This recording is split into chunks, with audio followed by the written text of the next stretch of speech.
अब चलिए कुछ इम्प्लाइड कंडीशंस और इम्प्लाइड वारंटीज होते हैं, इसके बारे में जान लेते हैं। इम्प्लाइड कंडीशंस पहले जानेंगे, इम्प्लाइड कंडीशंस का क्या क्या होता है।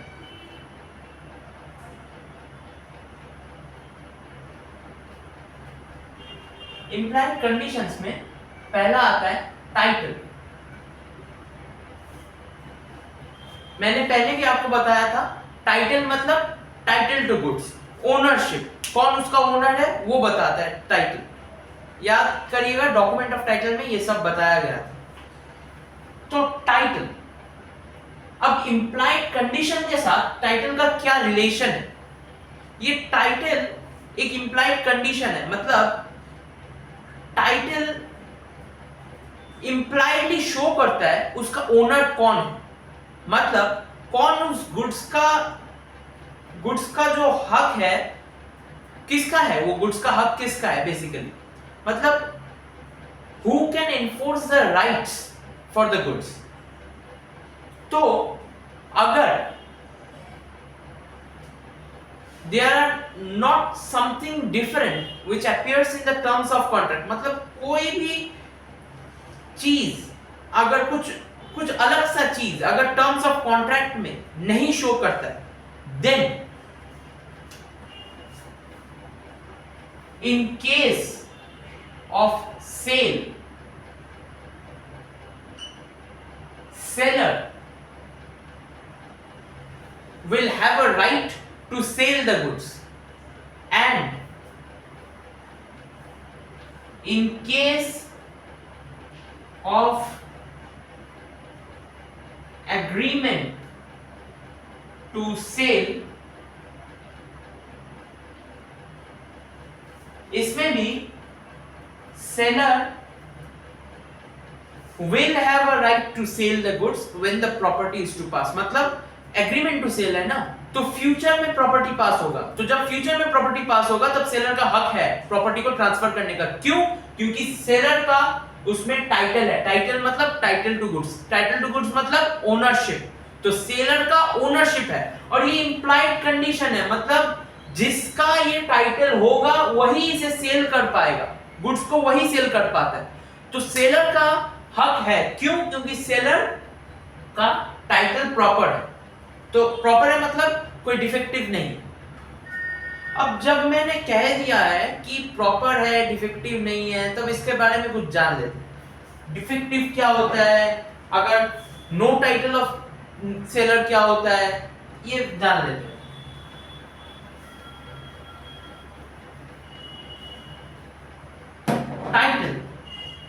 टाइटल का देखिए 3 टाइप्स होते हैं। पहला है डिफेक्टिव टाइटल। डिफेक्टिव टाइटल किसका? डिफेक्टिव टाइटल ऑफ सेलर, मतलब जो बेच रहा है, जो गुड्स बेच रहा है उसका टाइटल ही कैसा हिला हुआ है, मतलब उसी का टाइटल प्रॉपर नहीं है। तो इसमें क्या होगा, अगर बायर को ये पता चलता है तो इसमें क्या होगा, डिफेक्टिव टाइटल ऑफ सेलर, ये अगर बायर को पता चलता है तो बायर इज एंटाइटल्ड, बायर का क्या हक है, buyer is entitled to reject the goods. पहला तो वो गुड्स को रिजेक्ट कर देगा, बोलेगा कि नहीं आपका गुड्स मेरे को चाहिए नहीं, क्योंकि खुद का डिफेक्टिव टाइटल है उसका, वो क्या गुड्स सेल करेगा। तो buyer is entitled to reject the goods and उसके साथ claim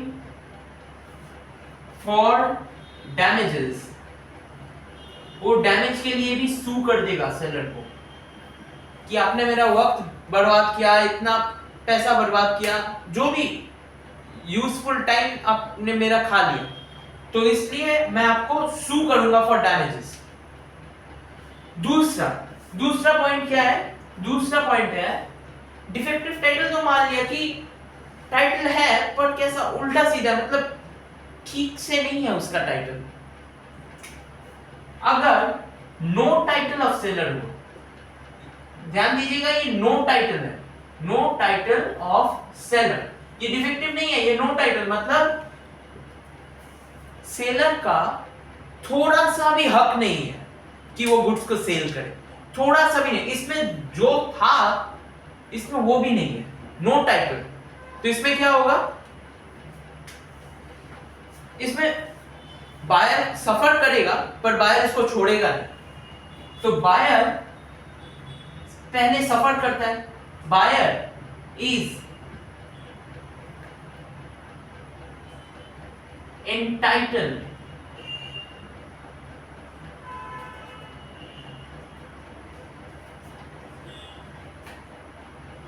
to return the goods, पहले तो उसको गुड्स लौटाना पड़ेगा, and is buyer is entitled नहीं होगा, बायर इज बाउंड होगा, इसमें बायर इसमें फोर्सफुल है, बायर इच्छा से नहीं दे रहा, बायर को जोर किया जा रहा है, क्योंकि बायर को पता है, पता चल गया कि जब सेलर का टाइटल नहीं है, जब सेलर का ओनरशिप नहीं है, जब मेरे को बेचेगा मेरे को क्या ओनरशिप मिलेगा। तो बायर फोर्सफुल है, buyer is bound to return the goods and is entitled for refund of price. मान लीजिए उसने उसे प्राइस दे चुका था, प्राइस दे दिया था, तो अब वो अपना प्राइस पूरा वापस लेगा उससे, क्योंकि वो गुड्स लौटा दिया किसी और को, उसका असली ओनर को दे दिया। और थर्ड कंडीशन क्या है, condition of title becomes warranty in an auction sale। Condition of title becomes warranty in an auction sale, मतलब मान लीजिए किसी का गुड्स मिल गया, मतलब कोई किसी का गुड्स मिल गया, हाँ मतलब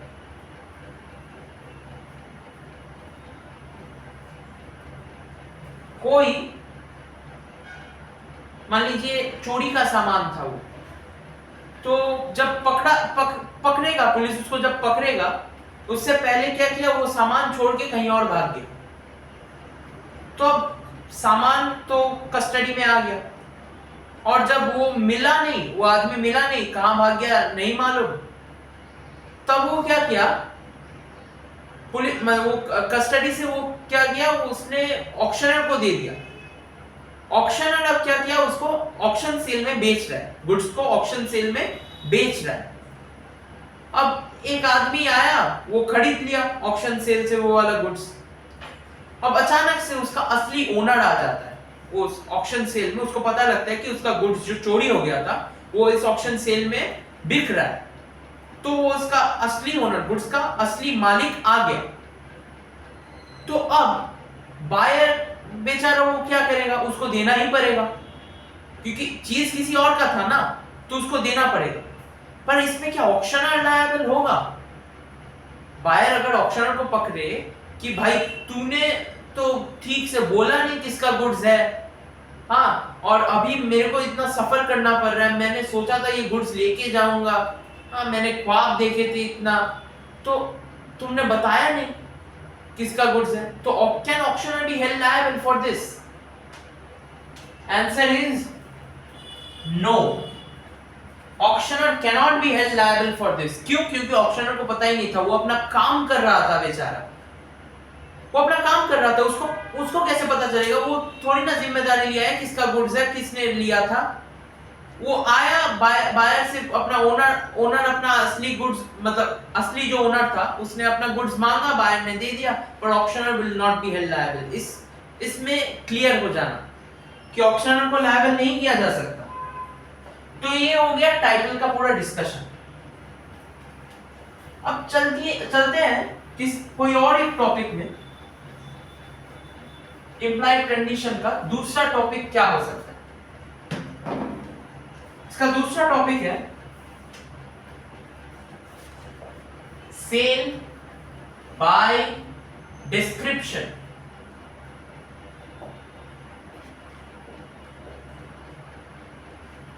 अब सेल बाय डिस्क्रिप्शन, ये डिस्क्रिप्शन वर्ड पे थोड़ा ध्यान देना। डिस्क्रिप्शन मतलब डिस्क्राइब करवाना, किसी को कोई चीज को किसी के पास डिस्क्राइब करवाना, ये होता है डिस्क्रिप्शन। तो सेल बाय डिस्क्रिप्शन का मतलब क्या है? इसमें सेल बाय डिस्क्रिप्शन का मतलब, मान लीजिए बायर ने सेलर के पास गया और सेलर ने बायर को जो समझाया बायर वही समझा, और उसके मतलब उस बेसिस पे बायर ने सेलर से गुड्स ले लिया। अब गुड्स खराब हुआ, अच्छा हुआ, ये सब बात का बात। तो सेल बाय डिस्क्रिप्शन का मतलब यही है कि जो समझाएगा सेलर वही बायर समझेगा, और ऑन दैट बेसिस सेलर से बायर गुड्स ले लेगा। तो पहला कंडीशन क्या आता है इसमें? इसका कुछ सिचुएशंस है, इसका सिचुएशंस है। पहला सिचुएशन क्या हो सकते हैं कब सेल बाय डिस्क्रिप्शन एग्जीक्यूट होगा? पहला है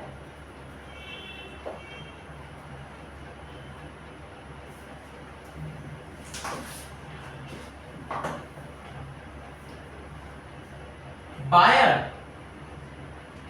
has not seen the goods। Buyer ने गुड्स देखा नहीं है,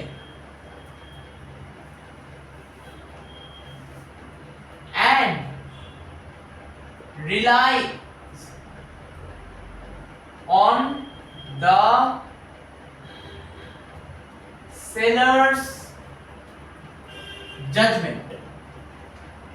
मतलब बायर ने गुड्स देखा नहीं है, अपने आंखों से गुड्स देखा नहीं है, और सेलर को बता रहा है कि आप जो देंगे हम ले लेंगे, I have full trust on you. तो इसमें सेल बाय डिस्क्रिप्शन एग्जीक्यूट हो जाता है। दूसरा पॉइंट क्या हो सकता है? बायर, अब इसका थोड़ा सा चेंज, बाकी सेंटेंस सेम रहेगा। Buyer has seen the goods. अब बायर ने गुड्स देख लिया है। Twist, buyer has seen the goods but does not relies on what he has seen, but what was described, but what has been described to him। मतलब buyer ने goods देखा, examine किया, पर फिर भी सेलर को बताता है कि नहीं, आप जो देंगे आपका on the basis of your words I will take the goods, I will take the delivery of the goods, I am relying on you completely. I have seen the goods but I still rely on you. Third क्या हो सकता है?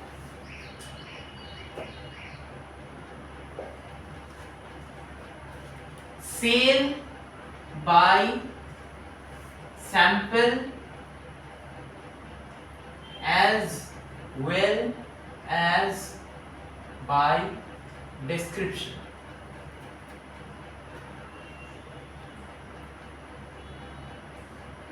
ये दोनों अलग point था, ये दोनों इंटर रिलेटेड था। जो सेल बाय डिस्क्रिप्शन को मतलब कनेक्ट हो रहा था सेल बाय डिस्क्रिप्शन के साथ, पर ये एक अलग सा पॉइंट है। इसका मतलब ये बनता है, sale by sample as well as by description का मतलब ये बनता है कि बायर ने जो सैंपल देखा था, जो गुड्स उसके पास आएगा, एक्चुअल गुड्स जो उसके पास आएगा, वो goods, that goods shall correspond मतलब मिलना चाहिए किसके साथ, वो जो सैंपल देखा था उसके साथ। सिर्फ वही नहीं, it should also correspond with the description, मतलब जो सेलर ने उसे डिस्क्राइब किया था उसके साथ भी मिलना चाहिए। मतलब एक पहला पॉइंट आता है वो सैंपल के साथ मिलना चाहिए जो उसका एक्चुअल गुड्स आया, डिलीवरी जो हुआ था उसके पास। और दूसरा पॉइंट है कि वो उसको जो सेलर जैसे डिस्क्राइब किया था गुड्स की, गुड्स ये है वो है ऐसा होगा वैसा होगा, उसके साथ भी मिलना चाहिए।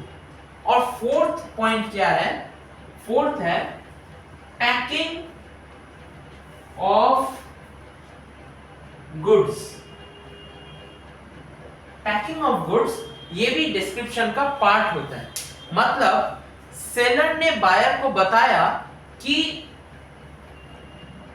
एक एग्जांपल देता हूं, मान लीजिए सेलर ने बायर को बताया कि 300 टीन्स मैं आपको सप्लाई करूंगा, पर 300 टीन्स कैसे जाएगा आपके पास, 30 टीन्स करके, टीन्स मतलब समझते हैं आप, वो डब्बा जो होता है, तो 30 टीन्स करके आपके पास जाएगा, 30 टीन्स करके 300 टीन्स आपके पास जाएगा।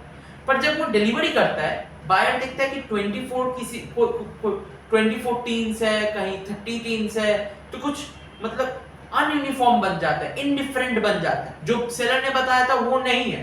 तो इस केस में बायर रेपुडिएट कर देगा कॉन्ट्रैक्ट, बोल देगा नहीं मैं गुड्स आपका लूंगा नहीं, आप वापस ले जाइए और मेरा पैसा वापस कीजिए। तो इसमें रेपुडिएट हो सकता है कॉन्ट्रैक्ट।